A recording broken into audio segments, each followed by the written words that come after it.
second takeaway lesson is the importance of struggle and pain to the development of character.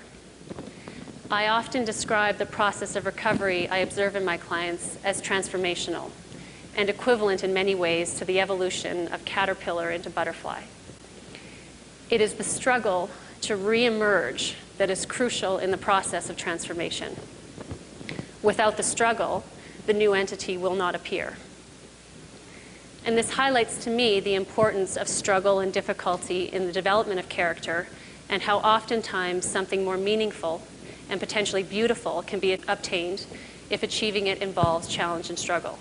I believe there's a great cost to the character of human beings if things are achieved too easily.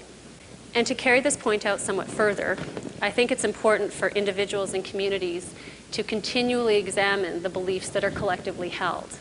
In the last century, Western cultures appear to have more and more adopted what has been referred to as the happiness myth.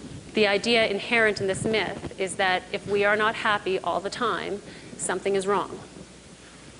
And if this is the belief, you can imagine the terrible dilemma faced by anyone who goes through a difficult time or who endures a traumatic event.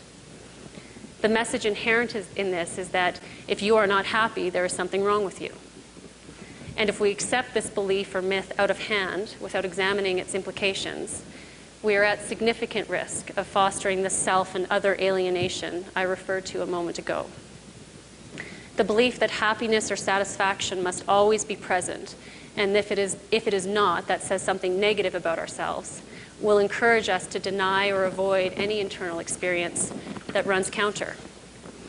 And this places individuals and communities at much greater risk for suffering if and when a traumatic event comes along.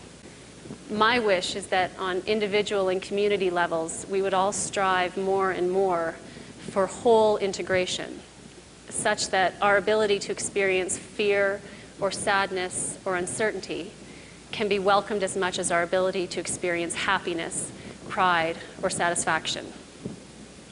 If, on a day-to-day basis, we as individuals and as members participating in our communities are better able to operate from a position where all experience is valued, I think we'll be healthier and better able to address the challenges in our lives from a place of being willing and able to have and experience whatever those challenges should entail. I'll leave you with one of the most difficult lessons I've taken away from my work thus far, and that is, we do not have control over everything. Bad things do happen to good people, and there's lots in our that happens in our societies that isn't fair. And it's a challenge sometimes to have to hold that knowledge and choose to participate in this world all the same. But, as I presented, the cost of avoiding or denying this fact is too high, in my opinion, for the potential such denial can have on our connections to ourselves and to each other. Thank you very much for letting me speak to you today.